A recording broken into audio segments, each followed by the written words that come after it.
Welcome, everybody. Today is the first Sunday of the month, and public service announcement, by the way, for next week. Next week is daylight savings, so please remember to leap forward, okay? And otherwise, you'll be here in time for coffee. But yeah, so, but this, today is the first Sunday of the month, and that is our Sunday for honoring the guest. And we're very privileged today. We have a wonderful guest speaker. She got right up to the door when she remembered that she'd forgotten her notes. So she's run back to get them, but she will be here. You know, and ain't no thing, because we can carry it until then.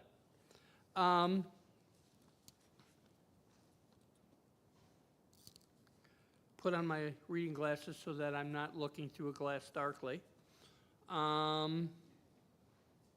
want to thank Isla for providing music for us for today. It's always a wonderful, wonderful thing. Isla's a brilliant musician. And that, and I would like to invite George to come up and call in our ancestors and honor our first people. Here, buddy, you can.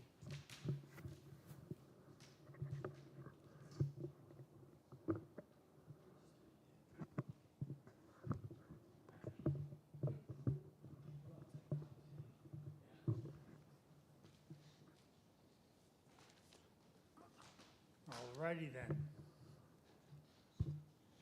So, as we do every Sunday in our service, we welcome in our ancestors, and you know, to me, this is actually an interesting thing. It's grown on me over the years, and it's a time for us to bring those people into our thoughts, into our awareness, who have been an influence, played a part in our development in our lives, and to whom we owe not only homage, but probably a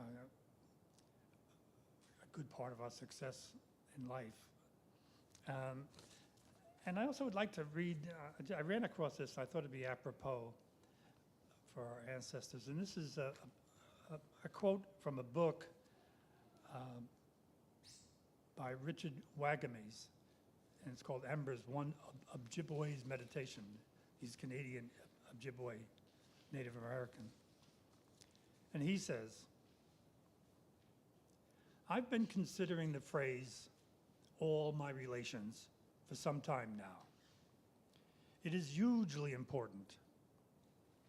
It's our saving grace in the end.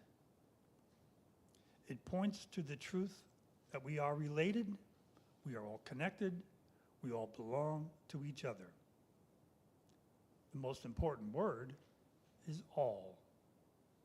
Not just those who look like me, sing like me, dance like me, speak like me, or pray like me. All my relations. It means every person, just as it means every blade of grass, every rock, mineral, and creature. We live because everything else does.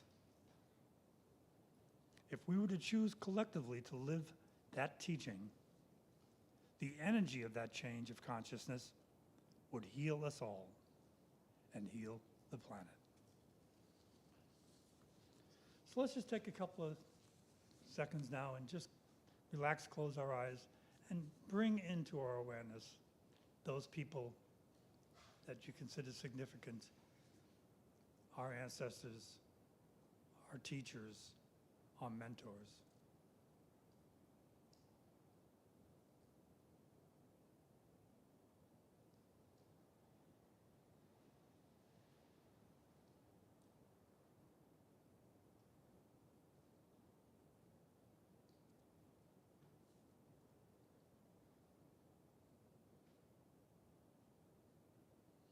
Thank you. And along with that, dovetails with that, we also have another tradition, and that's to honor our first peoples. As you know, as we sit here today in the Faith Community Sanctuary building, sits on the land, the traditional land of the Coast Salish peoples, and in particular, the Duwamish tribe, which were right here. And so we owe them a tremendous amount of thanks. And if you want to know more about them, you can read about them on www.duwamishtribe, one word, duwamishtribe.org, or support them by going to www.realrentduwamish.org.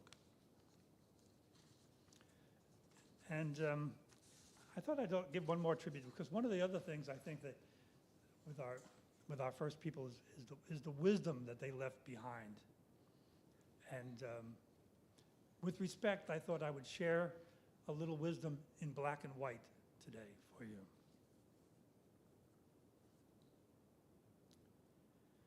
And while I stood there, I saw more than I can tell, and I understood more than I saw. For I was seeing in a sacred manner the shape of things in the spirit, and the shape of all shapes, as they must live together in one being. It's black elk. White elk tells us, "When you were born, you cried and the world rejoiced. Live your life so when you die, the world cries and you rejoice." Thank you.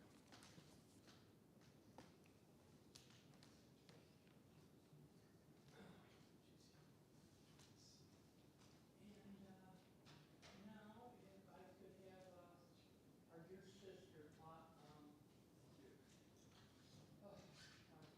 our dear sister Lila, come up to the front, and your offering to the Divine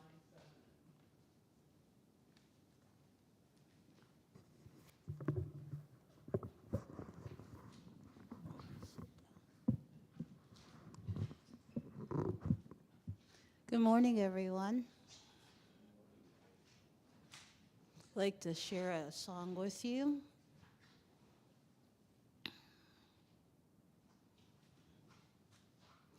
We are alive like the earth is alive.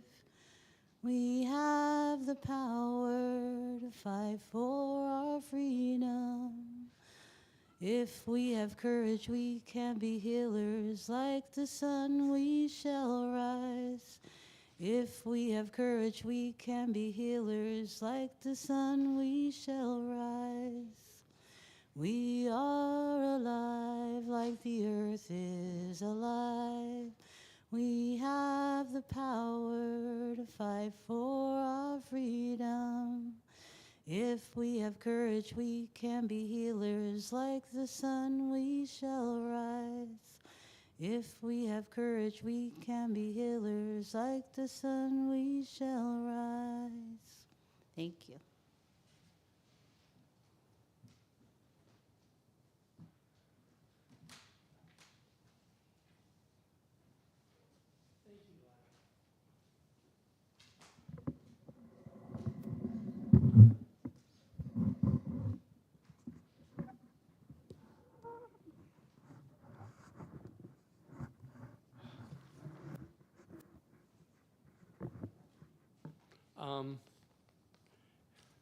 You would think that being one of the sound people here, I'd know how to use this thing better.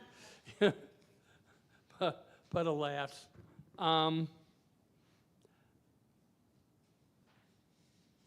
Okay, I'd like to ask Sally Jo to talk with us about upcoming gatherings.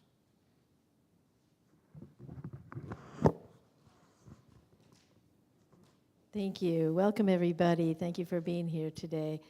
My name is Sally Jo, and I want to call your attention to some wonderful gatherings we have here at the sanctuary. Excuse me. Besides our Sunday morning worship, which we have every Sunday morning at 10 a.m., next Sunday, as Rich reminded us, it'll seem like 11 a.m. We're pushing our clocks up. So be sure you do that before you go to bed Saturday night, if you can, remember that. And we have our universal worship on the second Sunday of every month, where we honor a variety of spiritual traditions, and their holy books are on an altar, and we read passages from different religious traditions and spiritual traditions on a specific topic. So you will find that, I think, very interesting if you can show up next week. Now, let's back up in time. After this service today, we have our Guiding Council meeting, which we have on the first Sunday of every month after the service at 11:45. We will welcome everyone who would like to gather downstairs in the fellowship hall, and we will go over the business of the church, keeping this place running. We always have a lot of work to do to keep programs going and review who's doing what and how it's getting done, and what needs to get done, and how we can work together as a community to keep our doors open and have everybody enjoy the programs. So all are welcome to that. That usually goes to 1 o'clock at the latest. And then during the week, we have so many different classes that are offered every day of the week or evening. Usually, most of them are evening classes. There are offerings. There's a Rumi class on Tuesdays and Wednesdays that meets on Zoom. There's a course in miracles, which meets some weeks on Zoom and some weeks live. And there are the Women's Sisiwith Circle, the Native American Healing Circle, which meets on Tuesday evenings, sometimes in person, sometimes on Zoom. So it can get a little confusing, but there are two ways you can check this out. You can go to our website and look for the column called Upcoming Gatherings, which is on the right-hand side of your screen. And then you also can sign up for a weekly reminder that'll come out to you every Monday with the reminder of what's coming up that particular week. Because some things meet only once a month, or most things meet once a week at least, but sometimes it varies. So you can keep track of it that way and write it in your own calendar, whatever helps. We also have a calendar downstairs, like a display calendar, where these things are written about a month ahead. So if you have any question, it's kind of written in shorthand because it's not real big, but you can at least see if you are trying to remind yourself of something. Now, we also have certain special classes and events that are coming up. Our Jamal Rahman, our main co-minister and co-founder of our Interfaith Community Sanctuary, he's offering a spiritual development class that starts on Saturday, March 16th and runs for 6 weeks. And this will be offered on Zoom only because we have people all over the country and sometimes even other parts of the world who join that class. And so Jamal keeps it a Zoom class for now. And it meets from 10 a.m. to noon on Saturday mornings for 6 weeks, starting March 16th. And that's one class we ask you to register for because we need to give you the Zoom link. And there is a tuition charge, a small tuition charge, $99 for 6 weeks.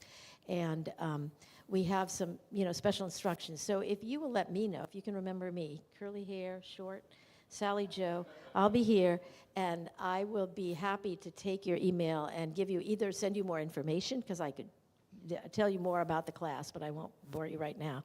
But I can send you that information. I can send you the link and help you to register for that. Okay, Chris, you're waving at me. Is there something I should remember? Oh, yeah. Well, that'll come to, oh, yeah, well, but that comes later. I want them to hear Trudy and see how fantastic she is before they decide how much she's going to. I'm so excited about Trudy being here, so I'm going to hurry up. Any other important? Oh, yes. March 30th, Saturday, Karen Lindquist Memorial Service. Reverend Karen Lindquist, whom we've all been mourning, talking about, dreaming about, I have been dreaming about, and communing with in her absence. She left this plane on Sunday, February 4th, early in the morning. And on March 30th, which is just a few weeks now, on a Saturday at 3 o'clock in the afternoon, we are meeting here for a memorial service for Reverend Karen. We're working with her family and with our community members here to present a beautiful service for her, which she, by the way, said that she would be happy to have us do that if we so wished before she passed, in her final wishes that she communicated with some of us. So if anyone else has any announcements, you can raise your hand. If I've forgotten something important, I could have. Okay. George, was the Meister Eckhart Circle yesterday, or is it coming? It was yesterday. First Saturday of every month, we get together in a circle to discuss the writings of Meister Eckhart. For those of you who don't know, Meister Eckhart was a Christian mystic from the Middle Ages, and his works are really wonderful.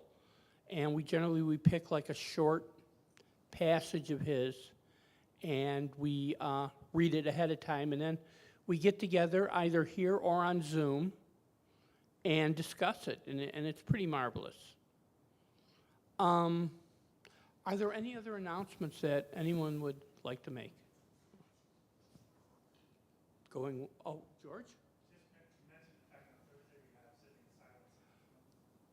Yeah. I was going to be silent about it. No, yeah, on Thursdays we have sitting in silence meditation here. All are welcome. And on Friday we have the prayers in the Islamic tradition. Excuse me. That usually starts at 1:30, and we haven't gotten back to doing it live yet. It's on Zoom, and all are welcome. All are welcome to it. Well, something else important, just related to this morning. If we do have a bathroom straight through the door on this floor, but in just about 15, 20 minutes, our Imam Jamal is going to be giving a service on the computer in that next room, in the prayer room. So he will be shutting the door. If anyone has to use a bathroom during this service, we're going to ask you to please go downstairs. There are 2 more restrooms downstairs, and you can go out the front door and around. Underneath the front door is another door that's open, and there are 2 restrooms in the fellowship hall. So we don't interrupt his recording that'll be going on in there. Thank you. And on that note, when we leave after the service, and downstairs today is the guiding council meeting, please exit out through those doors and go around and down those, those stairs once again to the basement, rather than going through there, because Jamal is going to be giving a talk on Zoom. Okay, that being said, I want to once again welcome everybody here, and I want to give a brief introduction. We're so lucky today to have Trudy James with us to speak on the Mourning Mystic Heart. And I just wanted to say a little bit about Trudy. Trudy is a credentialed interfaith chaplain. She graduated from the University of Kansas and Union Theological Seminary in New York City, and came to understand death and grief in new and deeper ways due to her work in directing an AIDS care team program in Arkansas. With love and support from their care teams, care partners talked openly about their own deaths, lived longer, and died more peacefully. She was honored by President Clinton at the White House for her work with AIDS patients. Trudy continued her work with AIDS care teams in Seattle from 1997 to 2007, while also serving as a per diem chaplain at the Seattle Cancer Care Alliance. She's not retired, but, well, retired is rather a fluid term for Trudy. She's created a small business called Heartwork, and as part of Heartwork, in 2008, Trudy began a series of community-based end-of-life planning sessions called A Gift for Yourself and Your Loved Ones. The film, Speaking of Dying, grew out of her experiences with more than 60 of these groups, over 600 participants, and from her collaboration with Jennifer Jones, and from her desire to ensure that everyone knows a peaceful ending is possible. It is rather timely that we're having Trudy talk now, as we are all mourning our dear, beloved sister, Karen Lindquist, who passed on to the angelic realms very recently. So without further ado, I would like to invite Trudy up here to share her wisdom with us.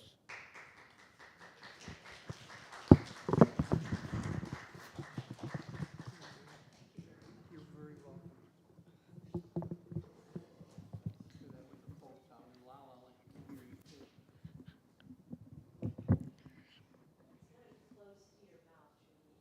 Close to my mouth, like that. I have to be able to see my notes. Oh, I'm so happy to be here and to see people that I haven't seen for a long time. And I'm sorry to be here at a sad time for this community. Reverend Karen first invited me here to speak in 2010. So she didn't know me, really. She bravely invited me to come and speak on a Sunday morning, and I had just been speaking about end-of-life work for a short time. And after that, I was doing workshops, which some of you have attended, and I did many of them here. Workshops on end-of-life planning. I did some in this room back here, some in the basement downstairs, and many other places. So after doing maybe 30 or 40 of those, I decided I should make a film about it. And then, bravely, Sally Jo and Karen said that this place would be our fiscal sponsor for starting to raise the money for the film. And that was a big deal for us. And so people wrote their checks here, and they kept track of them for a year. and then we moved on to another nonprofit sponsor. But when we finished the Speaking of Dying film, one of the first places we showed it was downstairs here in the basement. So I have a long history here. I came here regularly for a long time until I had both my knees replaced, and that year I couldn't do stairs, and so I couldn't go up and down all the stairs here, and I formed new spiritual habits, but I still feel very close to this place. And I had my last event here in 2019, which was about greening death, about green burials and home funerals. Some of you were there for that. Okay. The theme, the Mystic Heart, is perfect for what I want to talk about, because you can't do grief with your head. Loss, serious loss, any kind of hard loss is incomprehensible. It's unthinkable. And you have to process loss with your heart. And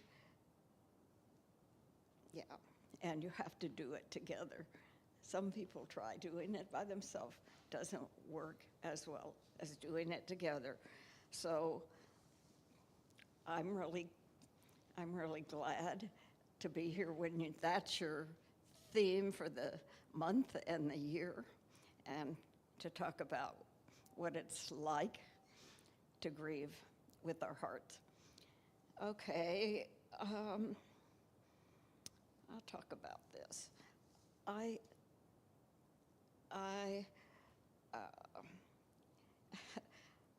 don't think anyone teaches grief on a regular basis. You don't learn it in school. I don't know how you learn it unless you go through it or you go to a grief group. I've done many, many grief and loss groups. People are so unaware of what's involved in grieving. There's no real way to learn about it. And so I thought that because we might not even recognize our own grief when it happens, I would share with you some of the aspects of grief and loss. I want to say one thing that I missed in my notes, that I met both Sally Jo and Jamal at different times walking around Green Lake when Reverend Karen was so sick, and they told me how sick she was. And at that time I said, I want to be part of the grief and loss process at Interfaith.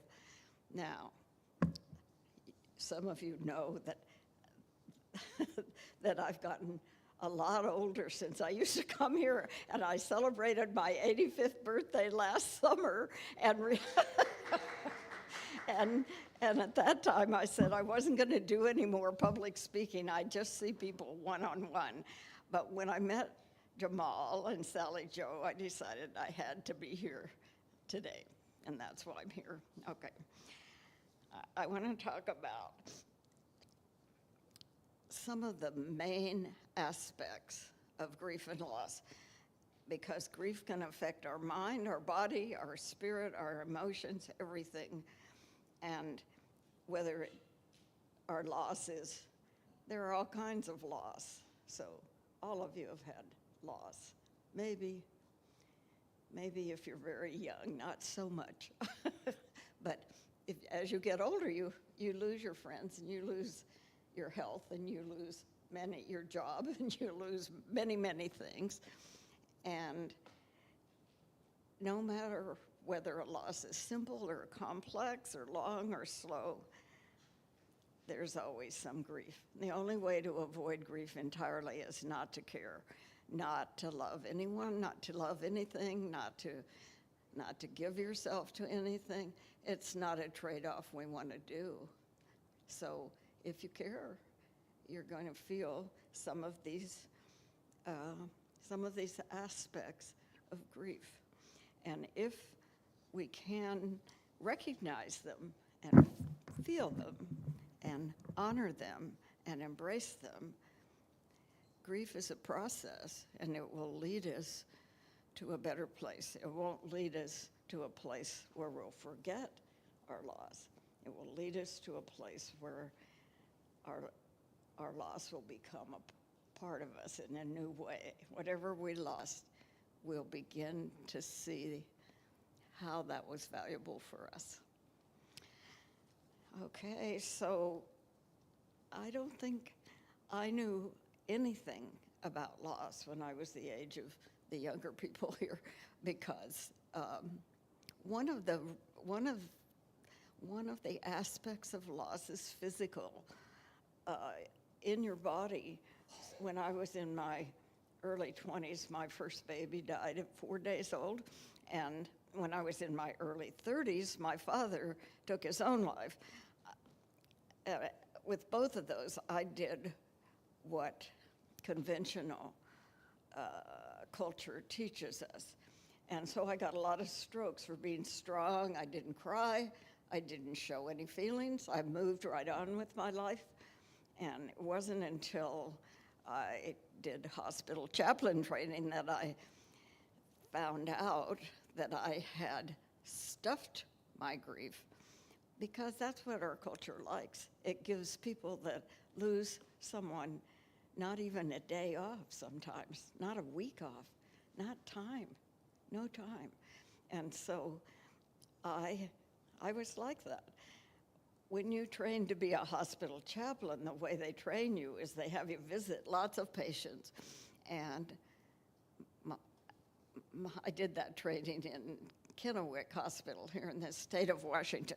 And my supervisor called me in one day and said, "You're not visiting all your patients.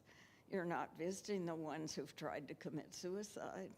You're not visiting the ones who've lost a baby." That's how my grief had gone underground. And I had to do my grieving then, right? I wrote letters to my father. I went to groups for bereaved parents. I had to learn how to grieve. And so even at that time, I had physical symptoms. When my father died, I remembered I'd wake up in the middle of the night and I couldn't breathe and I couldn't catch my breath. No idea that that was related to grief. But sometimes people's eyes ache, and sometimes their throat hurts, sometimes they get heart problems.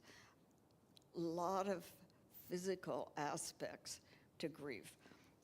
We just don't know it. And if you go to a doctor, they'll give you medication. They're happy to give you medication, but that doesn't do it, does it? So I want you to know that there are physical aspects, that there's often denial and numbness where it's hard to connect with what happened, because any big loss is a blow to your psyche, and your psyche resists that, and many people become numb. I had a woman in a grief and loss group who had done everything with her husband for years, and he died very suddenly. And her daughter just insisted that she come to the group because she said her mother hadn't cried for 5 years and she wasn't herself. And in the group with other people who could, she heard their grief stories and saw them cry, she began to cry. And her daughter came later and thanked me that her mother was back. So numbness and denial are sort of normal, and also disorientation and not being able to think clearly. If you move on too quickly, it can stick with you. Anger is another one I want to talk about, because people who are grieving often find them peaceful people who are normally not angry get angry, and they lash out. It's irrational anger, but it can cause you to kick the dog or to yell at someone you would never yell at. That's part of grief. And let's see what else I wanted to say. I wanted to say that people that cut in front of you in traffic, when they do that, I try to think they're grieving. They don't have any other way to express their anger. Okay, bargaining and guilt and regret. Some of you may be familiar with this part because we try to compromise with loss. We sometimes think, if I'll just do so and so, it'll go away. Or if I can just recall them the right way, I'll have them again. Or if I had just said the right thing. People often think of things they wish they had said and done, and that's normal. And we just have to accept the fact that we're usually doing the very best we can, and if we could have done better, we would have.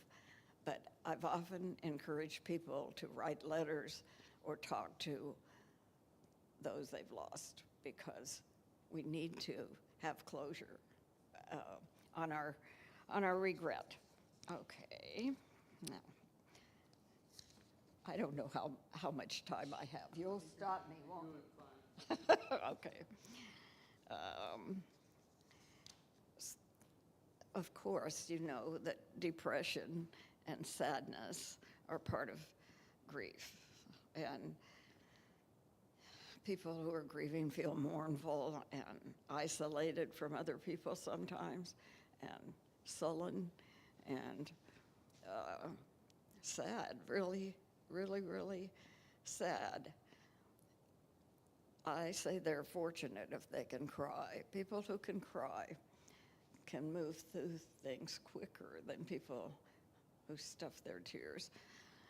But if we can feel our sadness and talk about it, then it can move within us. So, all right, I have a woman friend who lost her husband so suddenly. He just fell over with a heart attack when they were on a trip. And it was so unexpected. And she had very protracted grief, went to many grief groups and talked, but couldn't quite shake her own grief until she found a way to use it. And she became a counselor for other people who were grieving. Sometimes our grief can lead us into new purpose and new meaning. So certainly my grief and loss from doing AIDS work, from all the work I've done, has given me meaning and purpose. But Reverend Karen believed every person had a spiritual purpose, and that's pretty much what I believe, that each one of us have some reason for being here. And our grief can often lead us to that. If we notice our own grief, and if we share it, then it will shift, and we will gradually be able to appreciate our memories and feel gratitude for what we had that we lost. I promise you that works, because I've seen it work for so many people. But because we don't know a lot about grief, we don't go through it. Now I'll talk about what are some of the antidotes for grieving, because that's important. And Jamal and Sally are a good example, because nature is one of the best. To be by yourself in nature reminds you that everything is impermanent. Everything changes. And spring comes. So nature heals us. It's mysterious, and there's no way to fully explain it, but I think you know that. And when we're grieving, often the best thing for us is to go sit outside with a tree, and we'll gradually feel different. It'll help us. Another, of course, it's different for everyone what helps the most, but prayer and meditation helps a lot of people. Music helps. Retelling the story helps. Talking about the person we've lost helps. And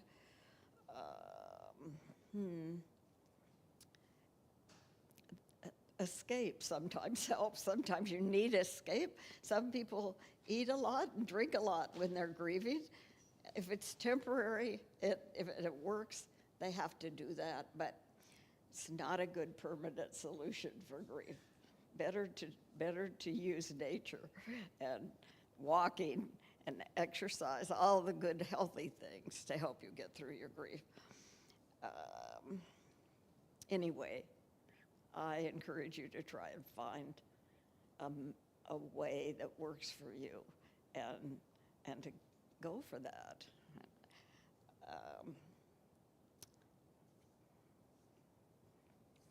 There isn't any right way or wrong way to do grief, but you can find your own way. This was the great thing about Karen's teaching. Reverend Karen taught that we all have a purpose and that we can all find our own purpose and find our own spiritual goals. And I think she was so wise that we need to stay connected to her wisdom. So you didn't all know her well, but you all knew her. So I want you to do this, do this little exercise with me. Close your eyes. Everyone close your eyes.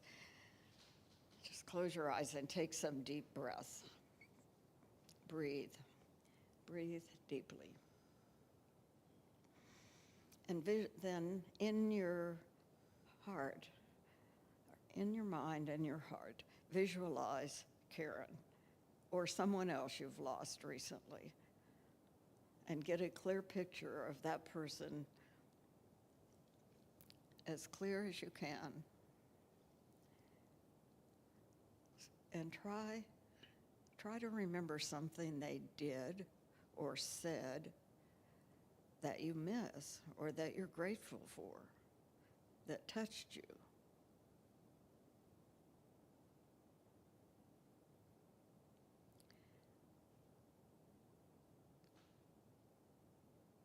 So just see that person, and if you can, think of a way to tell them that you're grateful,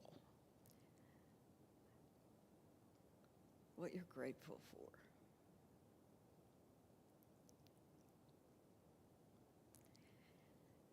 And then maybe think of some characteristic they had that you would like to have, something you would like to actualize in yourself.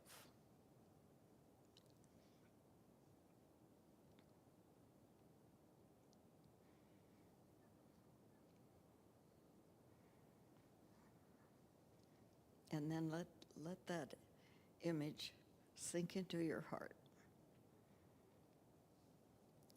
and stay with you. Open your eyes.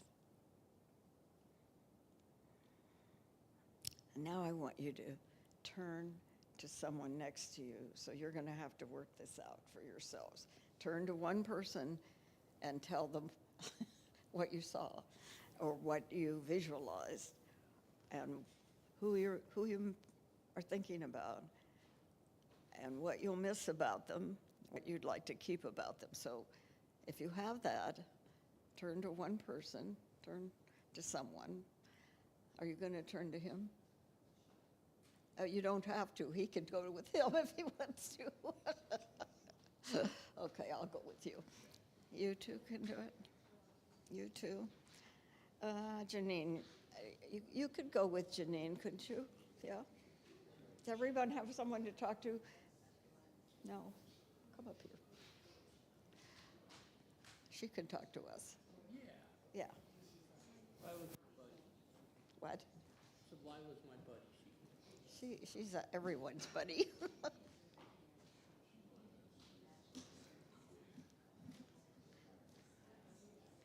Yeah, so tell me what came up for you. Well, what came up for me, I visualized Karen, and what really came up for me was how into people she was. Yeah. And it's like we've all kind of divided things that Karen did. No one of us has taken over all of it. No one could. No, tell me about it. The thing is what I'm noticing in that is, particularly at times when the things that I'm doing, that I'm taking over, when I feel overwhelmed, I think about Karen and I think about the fact that I'm overwhelmed. She was doing this and this and this. Oh, that's and great. this, Yeah. And she kept all those balls in the air. Yeah. And she'll help you. Oh, I know. Yeah. That's great. That was great. And you? What came to you? Just what came to you? Karen really saw who I was. What? She really saw who I was. Yes. Yes. She saw people. She saw the way she wanted people to know. Yes. So she saw, I felt the same way when I met her. yeah, she saw my gifts and believed in me and drew things out of me, asked things of me. It was initially a little scary, but then I did it. And fully Yeah. forgive myself. Yeah. I felt the same way. I felt she tried to, or did, see each person very distinctly and deeply. Yeah. Yeah. And we can try to do that. Yeah, she passed that on to me. Yeah, I think she taught us how to do that. How to be more. Well, yeah, it's kind of wonderful because with Karen, I was involved with several things that Karen was involved with. Right. The sanctuary here, we were also, those lobbies, and I had two sleepies, and we were both odd fellows. So, I got to see Karen In different roles. a whole bunch of different roles, Right. and to participate, even more importantly, to participate with her. Yeah. And to me that was like really, really awesome. And I mean, I've known Karen for years. I mean, since like, my kids who are now both adults since they were little actually came to Sunday school here. So Really? yeah, that was like I didn't know they had Sunday school here. back in the day. Your partner did. Was Yeah, one of the Trudy, teachers. my aunt, she did. Yeah. She went to Sunday school for quite a while. That's so And good. I was back in the day, like Roland was maybe 2 or 3, and Tara was like maybe 6, Yeah. So what year would that have been? Try and think. I don't know. I'm trying to think, let's see, Tara was born in 98, so that would have been somewhere around like, Roland was born in 2002, probably around 2003 or 4. Yeah. I came in 05. Yeah. That's just wonderful. Yeah. Okay. I never know how long to let this go on. I don't know what time it is, really. What time do you usually No, don't worry about that. You're still doing plenty. You still have plenty of time. Really, I'm not going to do anything else. I'm going to read a couple poems. That's what I'm going to do. Sometime between 11 and 11:15. Oh, okay, good. You're doing fine. I'll let them talk a few minutes And longer. then also there's a part afterwards, Is it downstairs? well, no, when we're done here, with the talk, we pass the hat, we do, Oh, yeah, that's right. But then after that, we turn off the cameras and say goodbye to our folks out in, Never Neverland. And then we do something called sharing the heart of the heart, and that's where everyone here gets a chance to talk if they want. Okay, good. What they Another did. song. Pardon? I can do another song. Oh, no, Yeah. you are going to do another song. That'd be That's great. in here, too. Okay. Thank you. finish up talking. Don't interrupt yourself or the other person. Yeah. Okay, thank you very much for doing that. I think we learned a lot. I learned a lot just from the people that I heard, things that I had almost forgotten about how Karen saw each person and knew how to draw people out, and how she kept many balls in the air at one time. And we'd all like to be able to be like her because she could do many things and did them well. I can talk a long time about grief and loss, but I just think I'm not going to. I'm going to read you 2 little poems, and then I'll be finished. So this is part of a poem by A. Powell Davies. It says, "When sorrow comes, let us accept it simply as a natural part of life. Let our hearts be open to pain. Let them be stretched by it. All the evidence we have says this is the better way. An open heart never grows bitter, or if it does, it cannot remain so."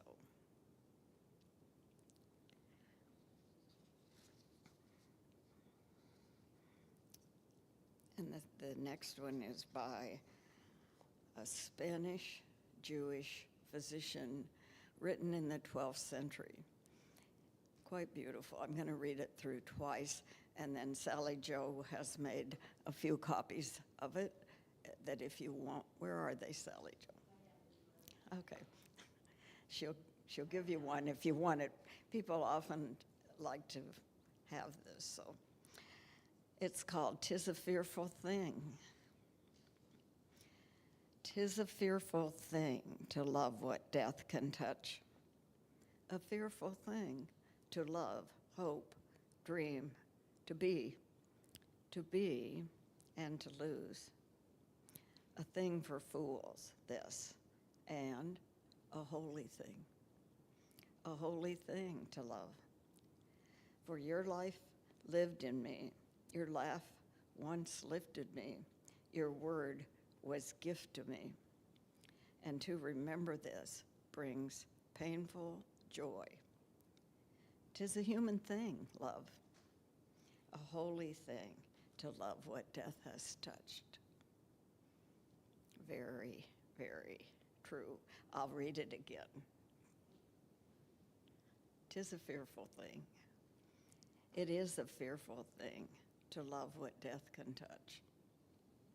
A fearful thing to love, hope, dream, to be, and to lose. A thing for fools, this, and a holy thing to love. For your life has lived in me, your laugh once lifted me, your word was gift to me. To remember this brings painful joy. 'Tis a human thing, love, a holy thing to love what death has touched. Thank you. So happy that I got to be here with you. Thank you. Thank you so much. You're so welcome. What's the name of that poet? Oh, the name of the poet, I'll tell you, is Judah Halevi. Oh, Judah the Prince, yeah. So some of you know that name. He wrote that in 1100. So people have been grieving, always. We're not the first or the last. Yeah, and he was. Judah Halevi. Judah Halevi. But you'll have your own copy of it if you see Sally Jo. I'll make some more. I would dibs on one. I'd like to ask Lila to come up and do, not Lila, Isla. You know, mind is a terrible thing to waste, and mine's wasted. But if you could come up and sing for us, please.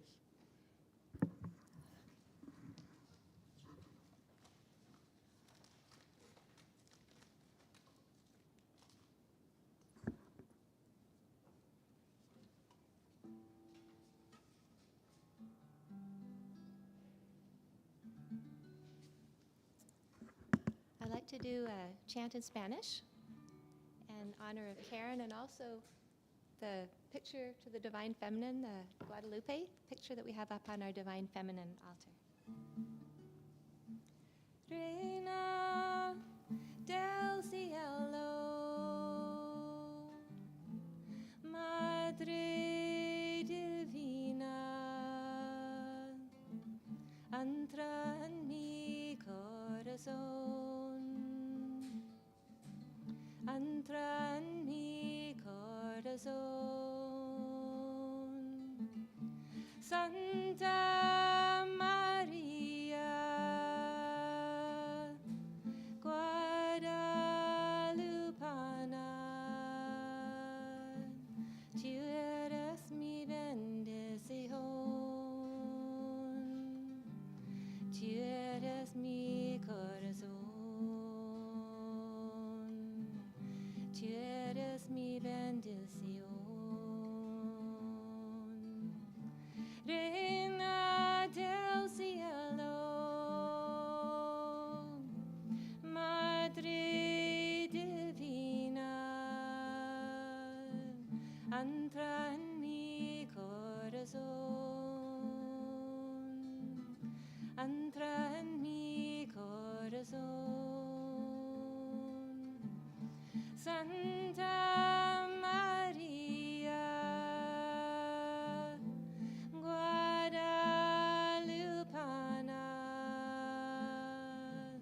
tú eres mi bendición, tú eres mi corazón, tú eres mi bendición. Reina del cielo, Madre divina, entra en mi corazón, entra en mi corazón. Santa María, Guadalupana, entres mi bendición, tú eres mi corazón,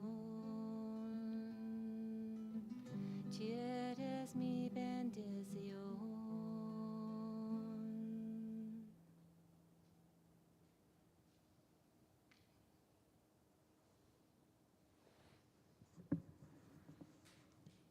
Thank you, Sally Joe. That was beautiful.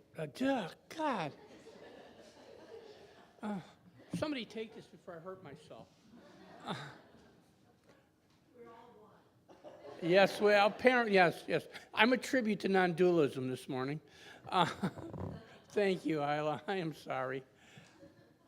Sally Joe, if you could come up and basically, you know, this place. Well, I'm going to let Sally Joe talk to you about it.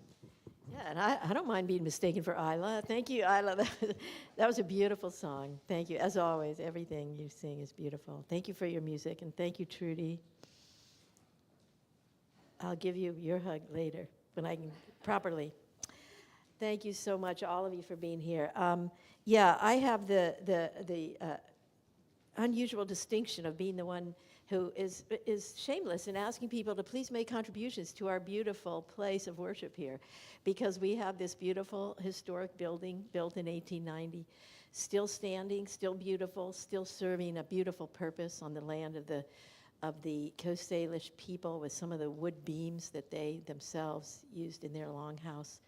We would like to keep it going, and it's important that we have the funds to do that, and that we have volunteer help and the manpower and woman power to do it.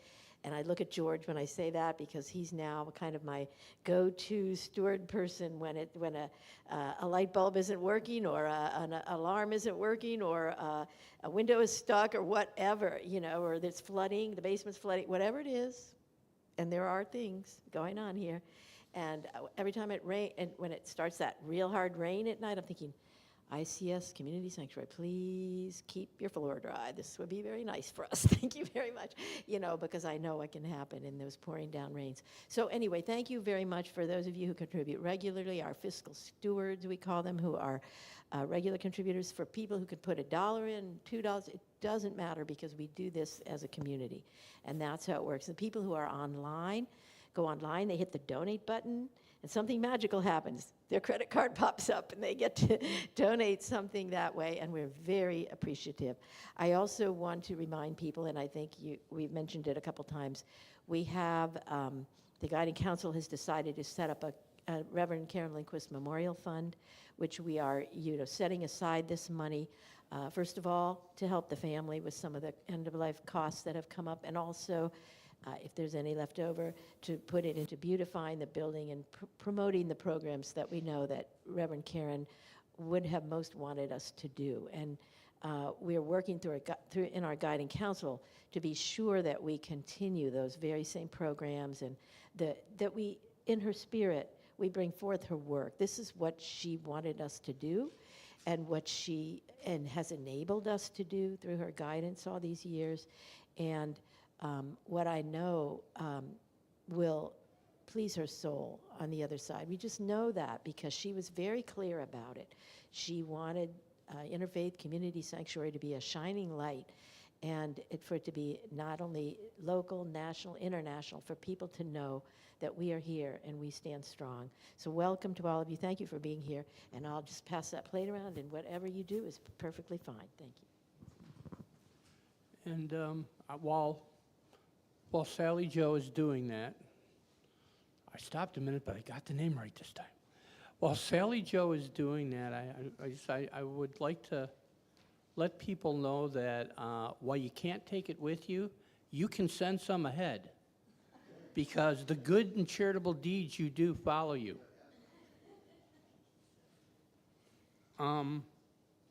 That being said, at this point in time, I want to say goodbye to all of our friends out there listening to the live stream. God bless you all. Have a prosperous and safe week. And we're going to say goodbye to you all for right now, okay? All right. Bye-bye.